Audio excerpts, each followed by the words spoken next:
내 차가 더러워질까봐 우리나라에 버렸습니다. 내 집에 냄새가 날까봐 우리나라에 버렸습니다. 내 배낭이 무거워질까봐 우리나라에 버렸습니다. 내 돈 드는 게 아까워 우리나라에 버렸습니다. 당신은 부끄럽지 않게 대한민국을 외칠 수 있습니까? 공익광고협의회.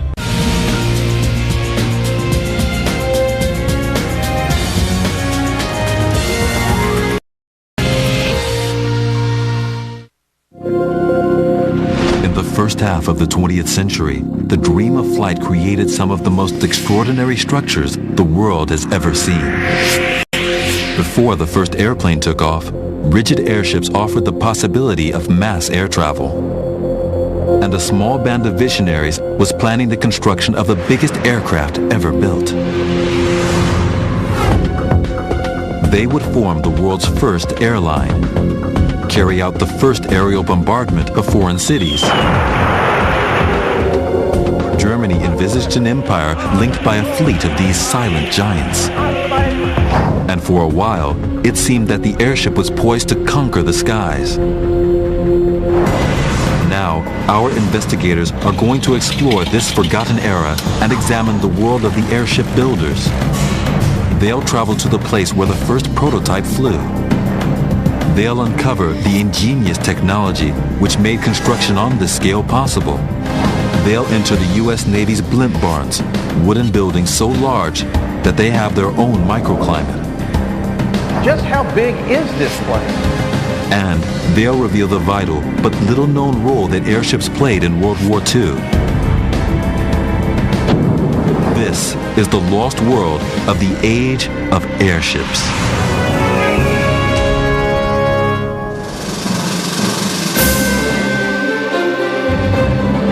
In the last decade of the 19th century, few people had even dreamed of long-distance air travel. The airplane was not yet a practical reality. The only real means of getting aloft were hot air balloons, and being unsteerable, they were little more than a novelty.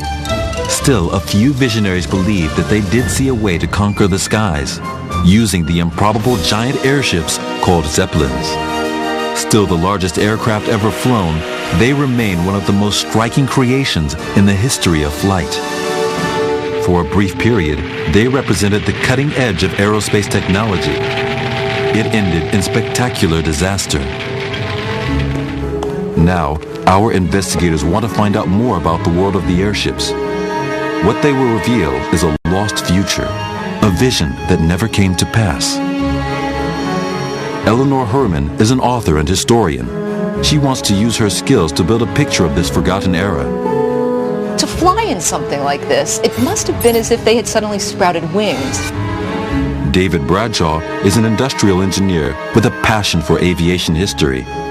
He wants to understand the evolution of these monsters of the sky and the ingenuity that went into their construction. The first thing I noticed, there's no steering wheel. I feel very comfortable up here. The airship story starts here on Lake Constance on the German, Swiss, and Austrian border. This was home to the man whose name was to become synonymous with the airship, Count Ferdinand von Zeppelin. Von Zeppelin risked everything to pursue his dream of lighter-than-air flight, creating craft that could travel the globe and win wars. Eleanor needs to find out where the Count's vision of air travel came from and how he turned it into a reality. She visits the Zeppelin Museum and meets curator Jürgen Bleibler. So years before the Wright brothers launched their first airplane, Count von Zeppelin had this dream of airships, and it became an obsession for him. How did it start? Count Zeppelin took part in a balloon flight in 1866. It would certainly have influenced him a lot. He was fascinated by all aspects of flight. He recognized the potential for both military and civil aviation. He plowed much of his own money into airship development, but most thought his ideas were crazy. You have to realize that at the end of the 19th century, the idea of worldwide civilian air travel and long-distance military flights was mad. But Count Zeppelin would be proved right. By the outbreak of World War I in 1914, the Zeppelin fleet would have formed the world's first airline and transported 40,000 people. At the NT Zeppelin factory in Germany, where modern airships are still built today, Eleanor meets up with Zeppelin historian John Provin. She wants to know what a Zeppelin actually is. Well, the original concept of Count Zeppelin was to build like a locomotive with wagons to make a train in the air. That idea wouldn't have worked at all, and thank God he didn't even try it. The original shape was like a long cigar for quite a number of years. During the course of the First World War, they changed over to a very aerodynamical shape, very much like the airships we have today. Count Zeppelin's dream of fast, global mass transportation spawned a huge industry across Germany geared to creating parts for the airships. Probably the most unique part of the early airships was the gas bags. They were made of the small intestines of a cow.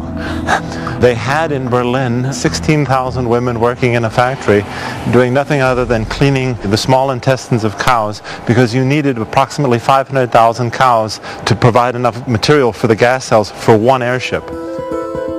These gas cells were filled with hydrogen, a highly inflammable lighter-than-air gas that got the ships off the ground. The bigger the gas bags, the greater the lift. So airships grew in size, as did the hangars they were built and stored in. The Count was a rich man, but the project swallowed everything he had. His hunt for ways to cut costs led to some very creative thinking. This is where Count Zeppelin built his first airship and his first airship shed, out in the middle of the lake. In the middle of the lake? How on earth did he do that? You have to consider that the first airship shed that the Count built, he paid for with his own money. That first shed cost him 65,000 marks. That was a lot of money. But he couldn't afford the ground. So this was for him the least expensive means of finding a piece of property. The Count also realized that getting these vast airships out of the hangars would be difficult if the wind conditions were anything but ideal. He came up with a rather elegant solution. The floating shed would rotate as the wind direction changed. It enabled him to take his airship in and out irregardless of the wind direction. That would have been a major problem for him had he built his airship shed on the ground.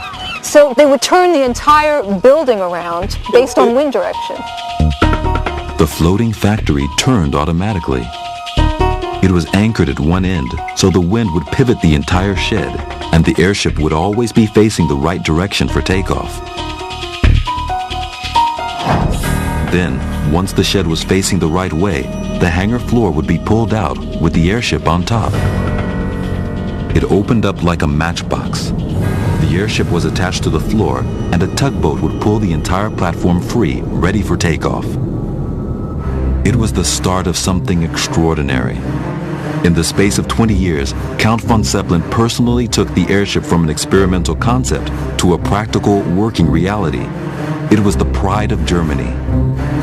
Over the next decade, he developed ever more luxurious craft. The future of the Zeppelin was bright. Its fortunes would peak and then fall with the largest aircraft ever built, the Hindenburg. Our investigators are rebuilding the world that produced the largest flying machines ever built. Airships. Historian Eleanor Herman is in Germany and engineer David Bradshaw is in the United States. They have discovered that the great airships of the past were the work of a small band of visionaries, most famously Count Ferdinand von Zeppelin. They've seen how he developed a floating factory to build his early craft. As the age of long-distance travel dawned, airships brought unparalleled luxury to the skies. In 1928, the Graf Zeppelin made a non-stop flight from Germany to the United States. It was the world's first intercontinental airliner. The passengers traveled in style with private cabins, gourmet food, and a luxury dining room from which they enjoyed breathtaking views. In New York City, there were even plans to dock airships to the top of the Empire State Building. The rise of the Zeppelin seemed unstoppable. Eleanor visits NT Zeppelin, the successor to Count von Zeppelin's company, where Zeppelins are still made today. Here, she meets expert John Provin. I think it must have been completely amazing for people 100 years ago, most of whom had never gone up in a plane, to go up in a Zeppelin. It must have been as if they had suddenly sprouted wings. For the first time in history, you could see the world below you. It was the Concorde of the day. This was the fastest means of crossing the ocean. It took you 2.5 days to get to North America versus a ship that took 10 days. And in a luxury that has never been compared since. By 1936, the Graf Zeppelin was superseded by the Hindenburg. It was 804 feet long. No bigger aircraft has ever been built. People were astonished to see a ship just 78 feet shorter than the Titanic floating above their heads. It was the most sophisticated airship built by the Zeppelin Company and the pride of the Third Reich. Where earlier models had crammed passengers into a gondola, the Hindenburg used part of its massive balloon structure to enclose passenger cabins on 2 decks. In a scale model of the Hindenburg accommodation at the Zeppelin Museum, Eleanor gets a sense of what travel on the airship was like. A one-way ticket on the Hindenburg cost as much as a brand new car in the United States. And a round-trip ticket was the price of an average American house. For that amount of money, wealthy passengers expected comfort and luxury. It's certainly far more comfortable even than a first-class transatlantic flight today. Compared to other forms of transport available at the time, the Hindenburg was vastly superior. A long-distance flight by plane was something of an endurance test. To fully appreciate the luxury of airships like the Hindenburg, I think we should compare them to the airplanes of the time. Upon boarding, passengers were handed earplugs because the roar of the engines was absolutely deafening. They sat in rickety wicker chairs bolted to the floor, which vibrated violently. And the first flight attendants were actually registered nurses on hand to hold vomit cups in front of the passengers. By contrast, a flight on the Hindenburg was like being in a 5-star hotel. A luxury liner, it had a dining room and lounge, both equipped with lightweight aluminum furniture in the latest Bauhaus style. Not only was this cutting-edge technology, it was the height of fashion. And after dining, guests could retire to the smoking room on an airship filled with highly inflammable hydrogen. Sounds crazy. There was only one lighter, one electric lighter here on the side. And the way they did this is there was more air pressure inside the room. So hydrogen would never be able to leak into the room. It was always oxygen and air exiting the room. Smoking was prohibited everywhere else. Passengers were even searched for matches on boarding the vessel. This made a lot of sense, considering the ship held 16 huge gas bags containing 7 million cubic feet of flammable hydrogen. The skeleton of the ship was made of 12 miles of girders, held together by 4 million rivets and braced with 120 miles of piano wire. The entire ship was encased in 40 acres of fabric. This giant could stay afloat because of the hydrogen within its gas bags. Hydrogen becomes dangerous when it mixes with air, and elaborate safety features were designed to minimize the risk of fire. They would prevent any accidental leaks. Now, engineer David Bradshaw wants to find out more about how these systems worked. He's at Lakehurst Naval Base in New Jersey, an airfield where the Hindenburg docked a number of times. Here, he meets up with historian Rick Zitarosa. So Rick, why use hydrogen? It was cheap and it was available. The Germans had been flying with it for over 35 years. In peace and war, they were not the least bit intimidated by its use. It cost them pennies.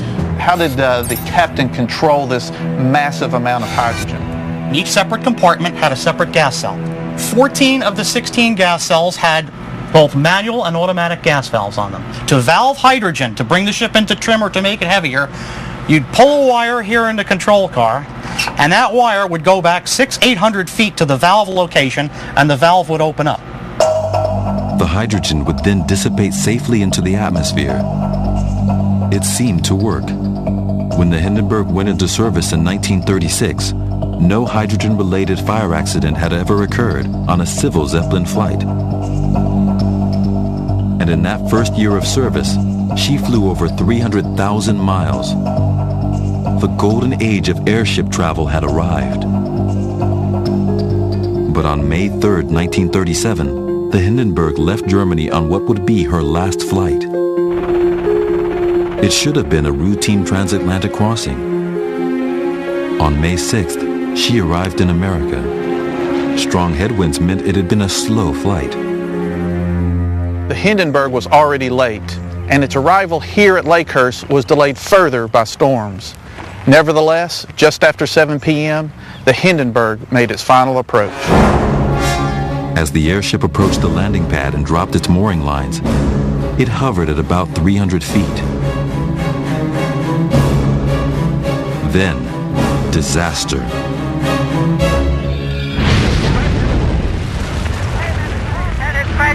It's crashing terrible. Oh my, get out of the way, please. It's bursting into flames and it's falling on the mooring fast and all the boats between us. This is terrible. This is one of the worst catastrophes in the world. The plane running 400 or 500 feet into the sky, and it's a terrific crash, ladies and gentlemen. The smoke and the flames now, and the frame is crashing to the ground, not quite to the mooring mast. All the humanity and all the... Over 2,000 spectators and the assembled media watched in horror as the world's most sophisticated aircraft burned. At the final count, 36 passengers and crew were dead. In just 32 seconds, a dream in which Zeppelins would carry thousands around the world was gone. The media coverage of this event was unprecedented. People in America and indeed around the world saw these images and were horrified. Their reactions were amazing. People ran from theaters when they saw the newsreel coverage. The destruction of the Hindenburg was a glimpse of catastrophe 20th century style, and it made a permanent impression on the world. Many more had been killed in previous disasters, but this was the first to be captured on film and is an enduring image.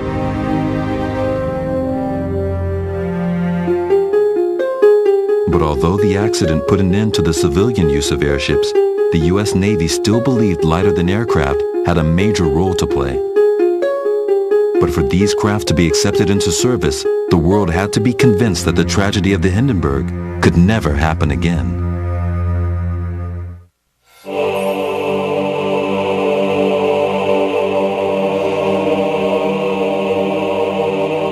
A radio broadcaster's eyewitness account of the Hindenburg disaster, the airship crashing to flames at Lakehurst, New Jersey, remains one of the most famous broadcasts ever made. To the ground, not quite to the mooring mast.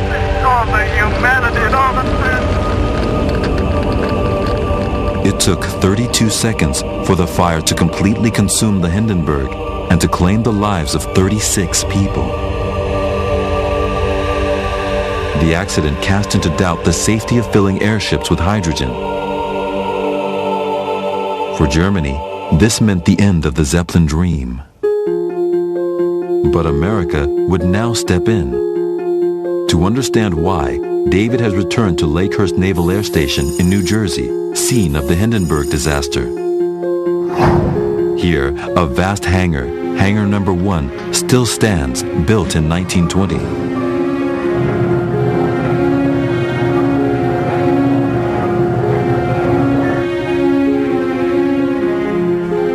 Inside, David meets up with Lakehurst historian Rick Zitarosa. Just how big is this place? Well, you could fit 6 football fields under this roof at one time. As a matter of fact, when it was completed in 1921, for about 10 years' time, it was the biggest open interior space anywhere in the world. And when the Hindenburg was put in here, as they did twice during the 1936 season, she only fit with 15 inches clearance on each end with the doors closed. It is vast, 966 feet long, so big it even has its own microclimate. Occasionally, it has even rained inside here. But housing a hydrogen-filled ship like the Hindenburg meant putting extraordinary safety measures in place to minimize the risk of fire. When the Germans came here with the Graf Zeppelin and the Hindenburg, they were right at home. This was one of the safest hangars in the world for a hydrogen airship. Right from the ventilation hatches and skylights in the ceiling to vent out any stray gas, right down to the asphalt blocks that were used on the floor. 985,000 asphalt blocks designed to minimize the danger of any sparks being struck if a tool were dropped. Even the lighting system and electrical panels were explosion-proof.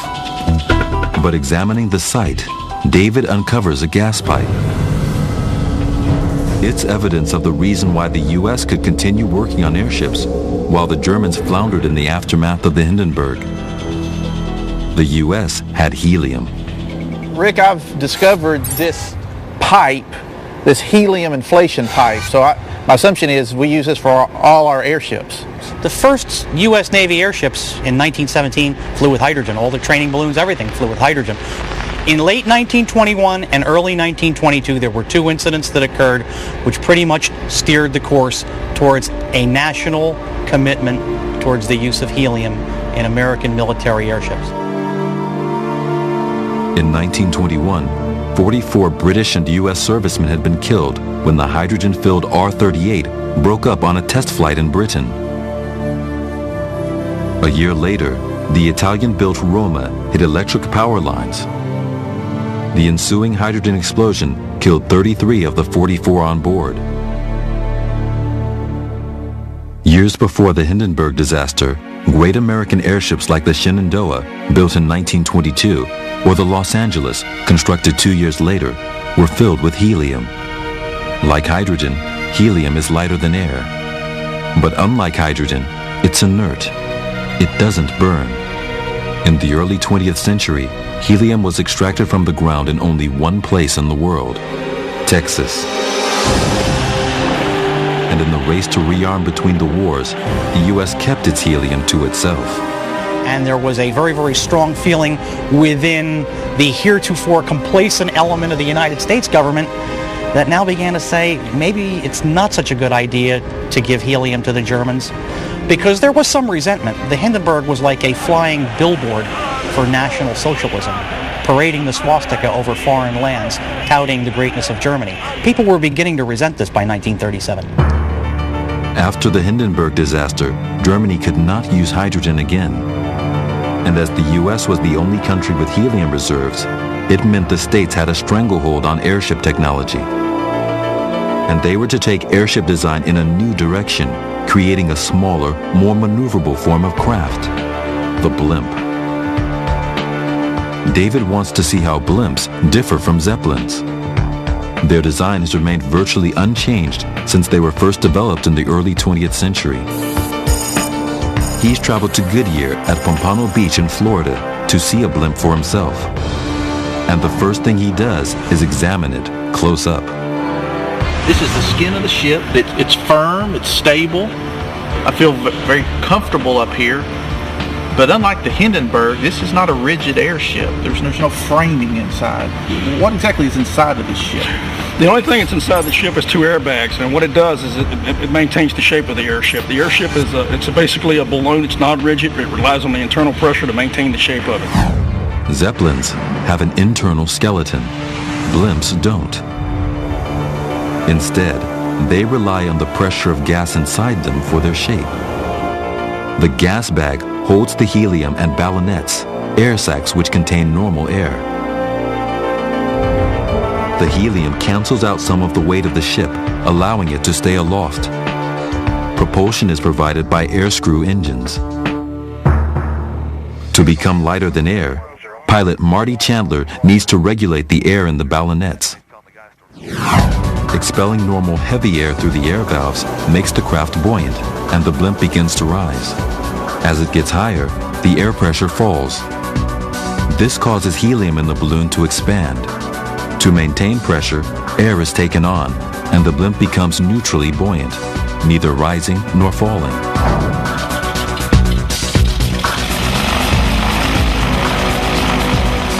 Using the elevator wheel, rudder control, and the engine, Marty gets the blimp off the ground. The first thing I noticed, there's no steering wheel. No, I steer with my feet. I use the rudder pedals to steer us left and right throughout the air. And then for up and down, I use the elevator wheel on the side. The one thing we don't do is roll the aircraft. We have no ailerons, and there's really no reason for them because we're the heaviest thing attached to the balloon. Therefore, we stay down at the bottom. Although pilot Marty is surrounded by a bank of electronic equipment, the basic controls of the blimp remain pretty much unchanged. The helium-filled blimps developed by the Americans in the 1930s were controlled in an almost identical way. Could a pilot from the 30s sit in the chair you're in and fly this airship? Absolutely. With most of the classes of airship that were flown back there, the adjustment time would be very minimal. We really haven't changed that very much at all. These blimps would prove more versatile than their rigid-framed predecessors, becoming a little-known but supremely important line of defense in World War II. But the day of the Zeppelin was not yet over. The U.S. Navy was about to attempt a hugely ambitious project, to use massive airships as flying aircraft carriers. 여보, 아버님이... 언제까지 울고만 계시겠습니까? 장래는 현실입니다. 이제 보람상조와 준비하십시오. 18년 전통 전국 300여 개 직영망을 갖춘 보람상조. 연 7천여 건 행사를 진행하는 1급 장례 전문 FD들이 정성껏 모셔드립니다. 10년, 20년 후에도 처음 가격 그대로. 대한민국 1등 상조, 보람상조. 지금 전화하십시오. 1544100 보람상조. Had a girth about the size of a pony. A crocodile shaped like a seal. Sandra Mansey's picture at Lake Champlain is probably the best. It's the only way to find Champ is to actually be on the lake. It has an advanced frame. On the History Channel.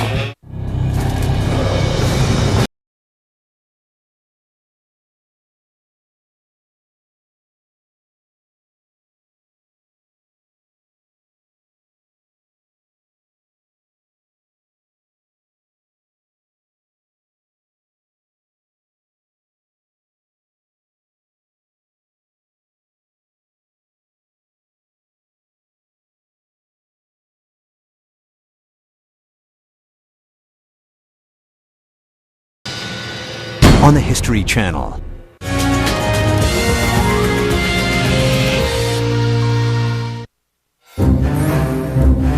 Our investigators are uncovering the lost world of the airship.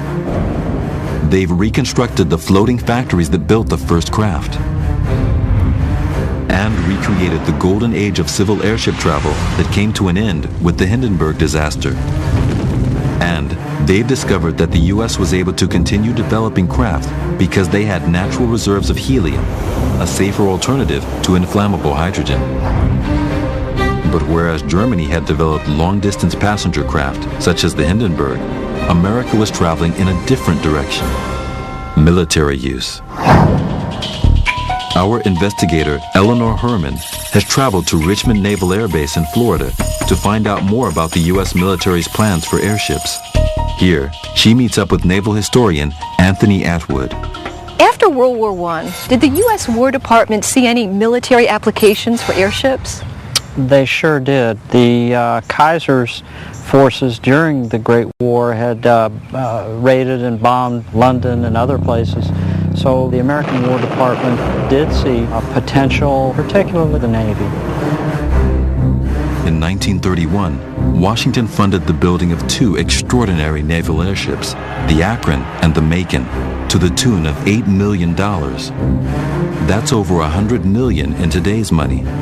Even in the extraordinary world of lighter-than-air craft, these ships were to be unlike any others. Not only were they the biggest airships ever produced for the U.S. Navy, but they were also the first and only flying hangars. The plan was that these enormous rigid airships would carry a squadron of aircraft on board, and they would be the eyes of the fleet, that they would travel overhead and in advance of the fleet, scouting out, seeking to find the enemy. The first of the ships to be built, the USS Akron, had a volume of 6.5 million cubic feet. That's the capacity of 48 Olympic-sized swimming pools. The balloon was 785 feet long, just 20 feet shorter than the Hindenburg. It had 8 engines, providing a range of almost 6,000 nautical miles. It could travel at over 80 miles per hour. But the most impressive thing about this giant craft lay in its hull. An internal room, 75 feet long, 60 feet wide, and 16 feet tall, capable of holding up to 5 fighter planes. A trapeze was used to lower planes beneath the belly of the airship. A skyhook was released, and the plane was on its own, able to carry out aerial reconnaissance. As daredevil as these aerobatics sound, launching from the airship was the easy part. Now, Eleanor's going to take off in a 1940s biplane. She wants to get a feel for what the pilots had to do next.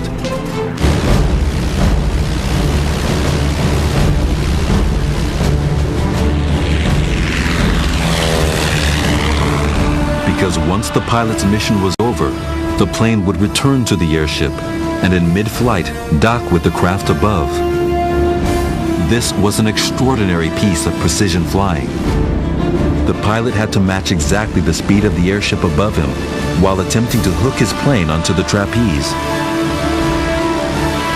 This plane is traveling at 80 miles an hour.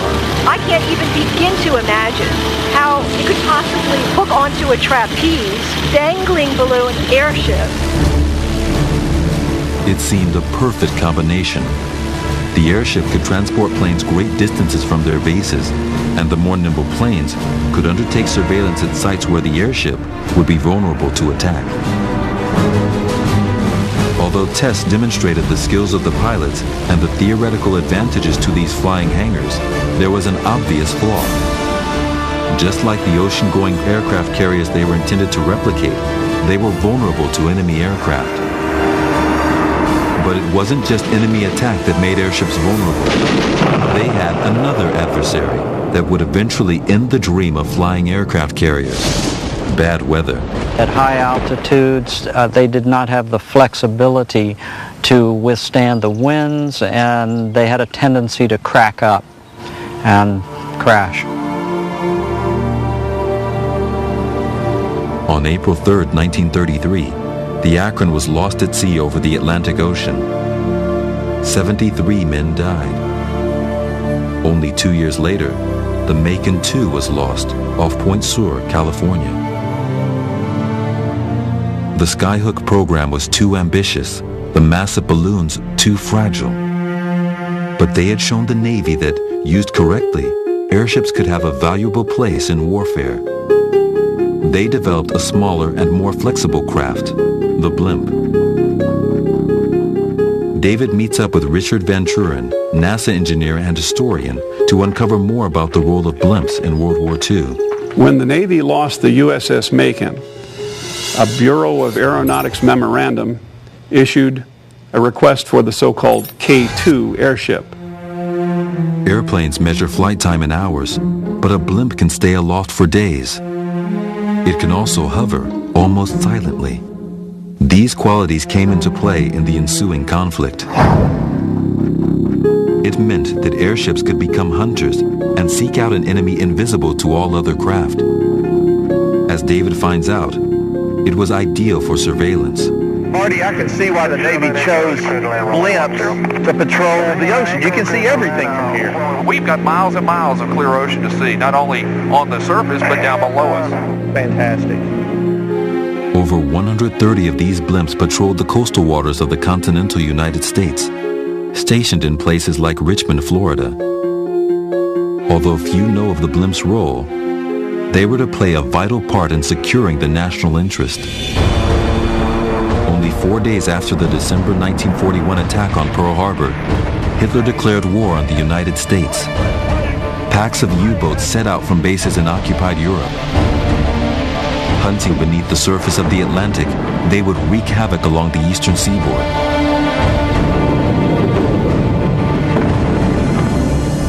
The Nazi subs struck with stealth and near impunity. Their target, merchant ships carrying vital supplies for the war in Europe. The Allies knew that they had to beat the Nazi wolf packs or the war would be lost.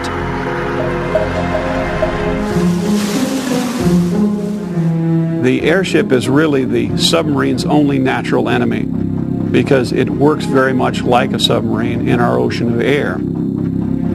Just like the submarine, the blimp could travel far from home. It could observe from the air, and thanks to the clever design of its control car, the K-class became a real threat to the German subs. Large plexiglass windows meant that the crew had a 360-degree view of the oceans below. The gondola was crowded with what was then high-tech radar, navigation, and rescue gear. From their vantage point, the crew could watch for U-boats while accompanying shipping convoys. Just having a blimp hovering over a convoy was enough to put the submarines off attacking. The sub-crews knew they would be spotted and then pursued by bombers. We have uncovered several encounters where blimps attacked submarines. We know from the German side how the U-boat men felt about blimps. Basically, they didn't mess with them. The U-boat crews had every reason to fear the blimps.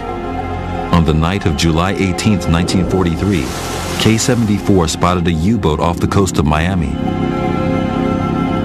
Knowing a U.S. freighter and tanker were in the area, the blimp commander decided to attack. As the K-74 approached, it was spotted by the Germans. The blimp released its depth charges, but it was now in range of the U-boat's anti-aircraft guns.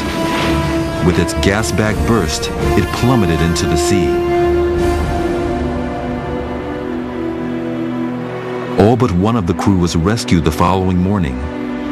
The men on the U-boat were not so lucky. The blimp's bombs had damaged the sub's quick dive tanks. It attempted to limp back to base on the surface, but was spotted by an RAF bomber and sunk.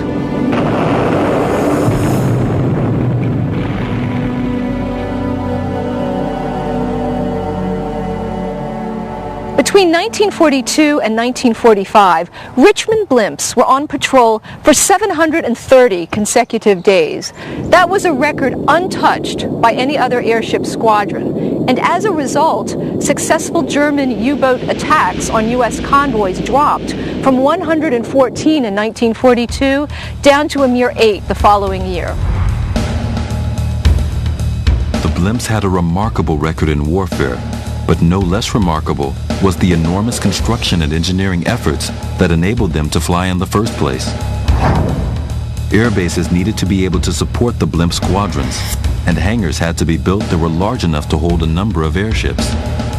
The construction project that met this need was the largest of its kind in history.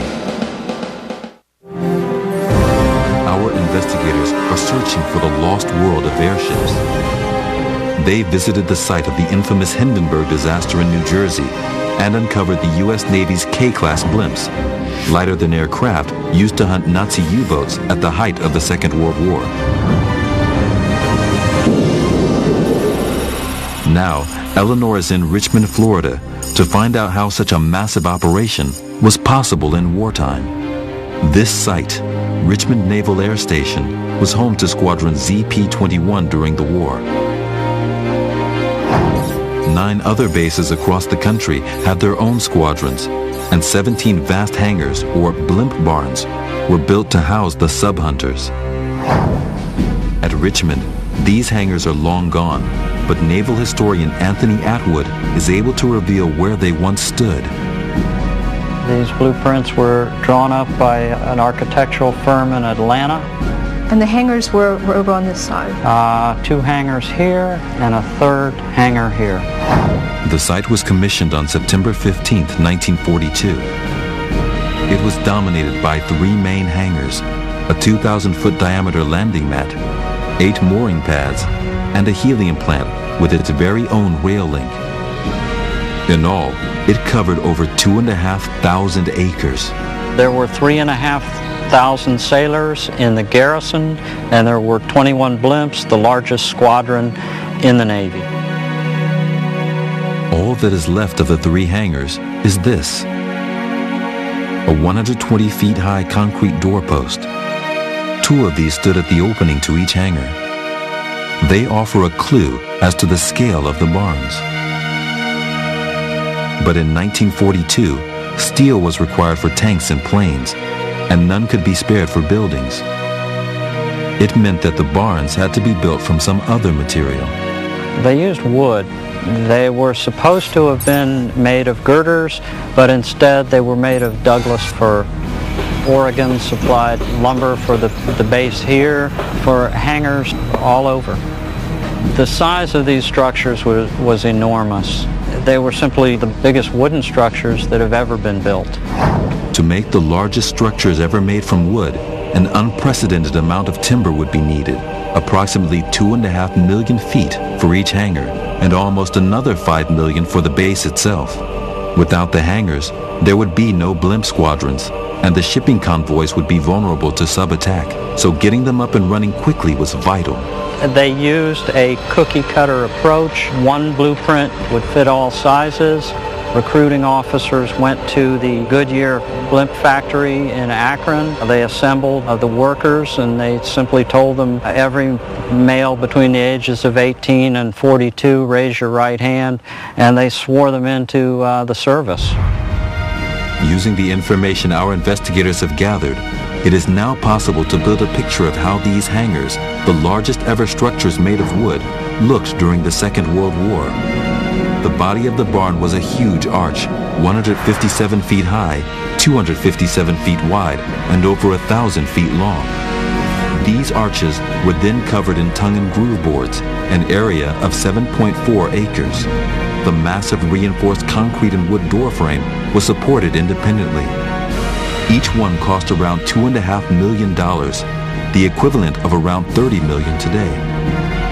The Richmond base was finished within a year and operational within months. Over the length of the war, the squadron logged over 100,000 hours of flying over nearly 8,000 missions. Together, these barns and the men who served at them made a huge contribution to the U.S. war effort. When the war ended in 1945, demobilization began swiftly. The blimps were deflated and removed from their bases. Personnel were discharged. But now Eleanor wants to know what happened to the hangars. She's met up with historian Michael Hall.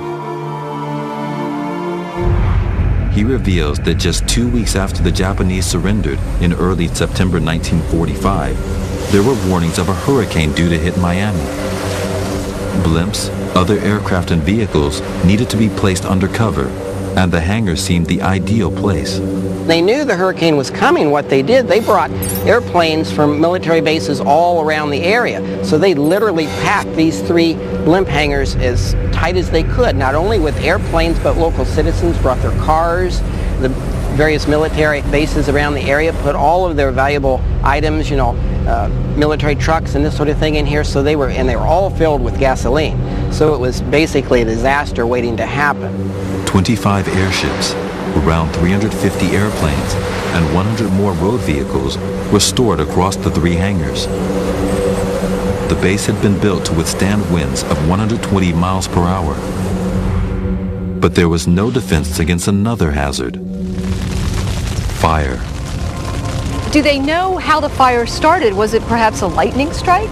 There would have been maybe some sort of structural member in the roof that got dislodged from the wind, and it would have fallen to the floor. And remember, the floor was full of all these airplanes and blimps, and everything was filled with gasoline. It might have punctured a fuel tank, made a spark. When with the velocity of the wind, as hangar number 3 became engulfed in the fire, it spread to hangar number 1 and 2, which were side by side. And that's where we're standing here, actually on the floor of what was hangar number 1. It was a very short time, all 3 hangars were engulfed in flames. The 50 sailors that were stationed on watch struggled to get out of the burning buildings. 26 were injured. 1 man lost his life. By morning, only the concrete pillars of the hangars still stood. It became so hot that it bubbled the moisture from the concrete below us. You see here, the bubbling of the concrete is actually where one of the airplanes stood, and that's where the fires were the hottest because they were filled with this aviation gasoline. When the storm ended, Richmond's hangars were reduced to ash. Costing $30 million, it was the biggest peacetime loss of federal property on record. Today, this doorpost is all that remains of a brief but exciting period of aviation history. The Richmond blimp barns are just one example of the scale of vision central to the airship story. From the early days of Count von Zeppelin's floating factories, airships pushed the boundaries of technology. The crash of the largest aircraft ever to fly, the Hindenburg, is still an iconic image. And airships played a vital but little-known role in securing victory for the Allies in World War II. Ultimately, these awesome vessels, despite the extraordinary innovations that went with them, were the losers in the transport revolution. And yet, for a time, airships could have been the future of air travel.